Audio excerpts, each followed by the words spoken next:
Au cours de ma longue préparation d'astronaute pour aller dans l'espace, j'ai été invité, comme mes prédécesseurs, à devenir radioamateur. Le radioamateur, c'est une personne qui pratique un loisir scientifique qui permet d'expérimenter des techniques de transmission et donc d'établir des communications avec d'autres radioamateurs dans le monde entier ou bien dans l'espace. Et c'est comme ça que je suis directement concerné. Grâce à ce statut de radioamateur, je vais pouvoir, depuis la station spatiale, parler avec des radioamateurs sur Terre, mais pas uniquement parler. En effet, parmi toutes les activités qui me sont offertes, je pourrais envoyer des images de télévision en direct ou bien parler avec des élèves grâce au programme ARIS. ARIS, c'est une organisation de radioamateurs mondiale qui collabore avec les agences spatiales. Cette association rassemble des volontaires pour organiser des expériences radio avec l'ISS depuis les écoles et stimuler ainsi l'intérêt des jeunes pour la technologie et les sciences. Pour ne parler que de la France, 14 rendez-vous pendant ma mission sont d'ores et déjà pris avec une vingtaine d'établissements. Ces communications sont libres d'écoute pour ceux qui sont équipés et j'utiliserai pour les réaliser l'indicatif qui a été affecté à la Station spatiale internationale FX0ISS.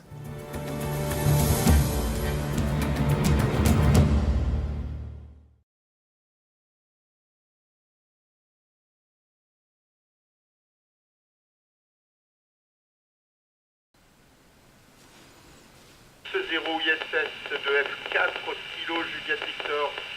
La station ISS Thomas, m'entendez-vous? Répondez, over. FX 0 ISS pour F4 kilo Juliette Victor. Thomas, m'entendez-vous?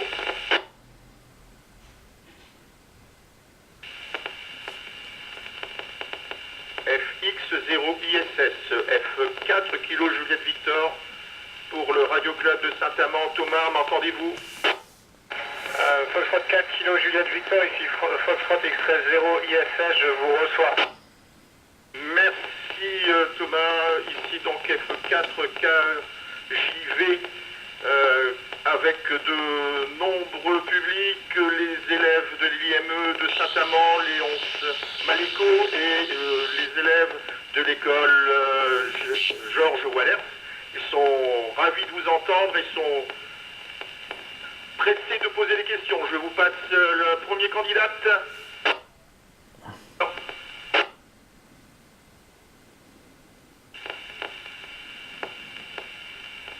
F0, FX0 ISS, m'entendez-vous? Oui, je vous reçois, je suis prêt pour les questions. Bonjour, je suis Emmanuel.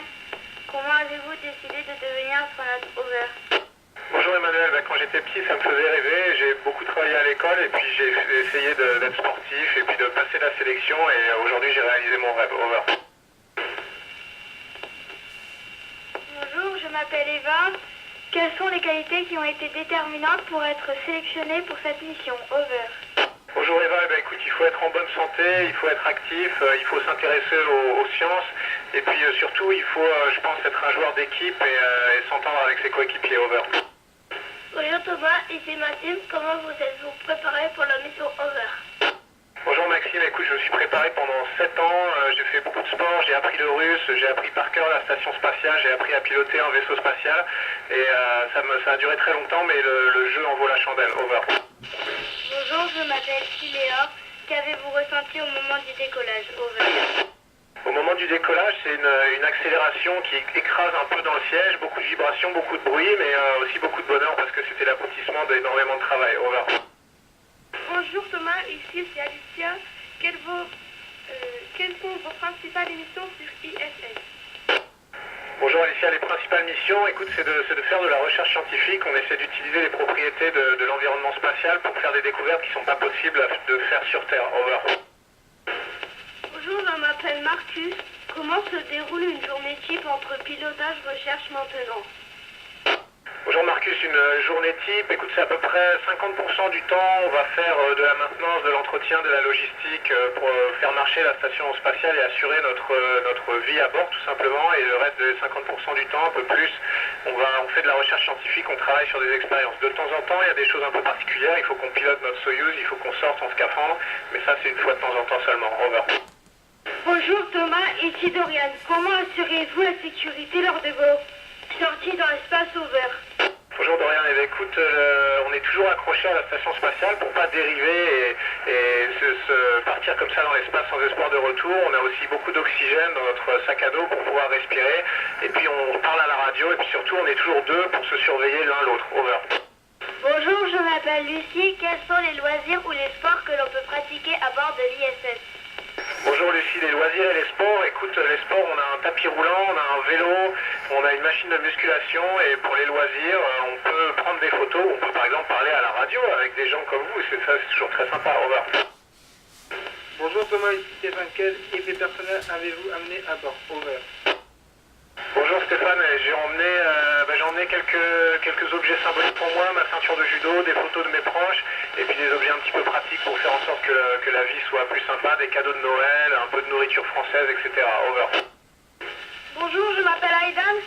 Quels sont les aspects de la vie terrestre qui vous manquent le plus? Over.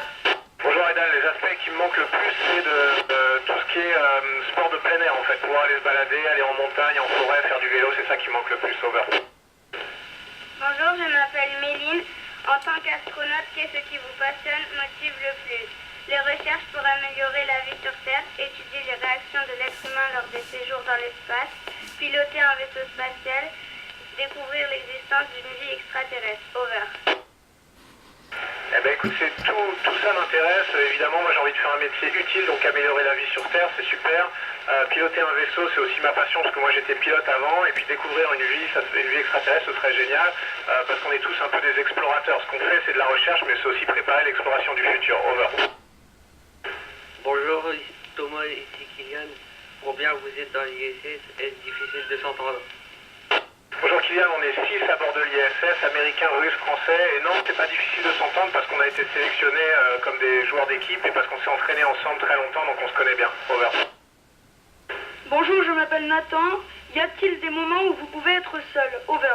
Bonjour Nathan, oui, parfois dans ma cabine, on a une toute petite cabine dans laquelle on dort, et ben, je peux appeler ma famille au téléphone, je peux regarder un DVD ou lire un livre, et il y a parfois des moments où je peux être seul, mais c'est pas souvent. Over.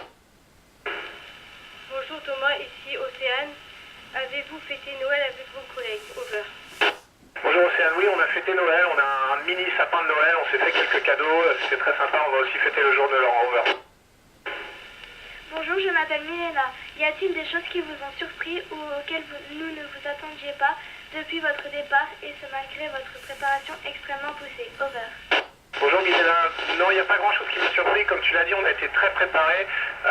En fait ce qui m'a surpris c'est à quel point c'est naturel de voler, d'être en impesanteur toute la journée. Une fois qu'on s'y est un tout petit peu habitué, je pensais pas que c'était aussi sympa. Over. Bonjour Thomas, ici Chloé. Pouvez-vous marcher comme sur Terre? Comment garder les muscles à bon état? Over. Bonjour, on a juste le tapis roulant qui nous permet de marcher comme sur Terre et c'est pour ça d'ailleurs qu'on fait de la course tous les jours pour garder les muscles en bon état et de la musculation. Over. Bonjour, je m'appelle Maëlle. Combien de temps vous a-t-il fallu pour vous habituer à l'apesanteur? Bonjour Maël, il m'a pas fallu très longtemps en fait. Au début on se sent un petit peu bizarre, on a tous les organes dans le corps qui flottent un peu, on a l'impression d'être un tout petit peu malade, mais ça dure pas très longtemps, ça dure quelques heures et après ça devient très naturel. Over. Bonjour, je m'appelle Léo. Vous avez plus de 50 expériences à mener, où en êtes-vous? À quel rythme progressez-vous? Quels sont les domaines médicaux concernés? Bonjour Méline, oui, on a beaucoup plus de 50 expériences. 50 expériences, c'est juste les expériences européennes, mais en tout, on en a 200. J'en ai déjà mené 35 en tout. Et oui, il y a des domaines médicaux, neurologie, études des muscles, études des os, des choses comme ça. Over. Bonjour, je m'appelle Marine. Vous êtes en train de réaliser un rêve. En avez-vous d'autres? Quels sont vos prochains objectifs? Over. Oui, j'ai d'autres rêves. J'espère faire de la montagne et pourquoi pas gravir beaucoup de sommets très hauts sur Terre. Ça, ce serait mon rêve après la mission. Over. Bonjour, c'est Paul. Comment appréhendez-vous le retour à la vie terrestre? Bonjour Paul. Le retour à la vie terrestre, écoute, je sais pas, on verra après la mission, mais je pense que j'aurai envie de repartir dans l'espace très vite. Over. Bonjour Thomas, ici Pierre-Philippe, l'organisateur de ce contact.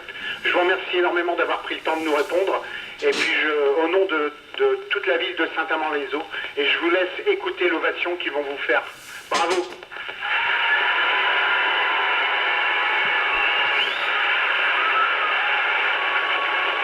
merci à tous, c'était un vrai plaisir de vous parler aujourd'hui.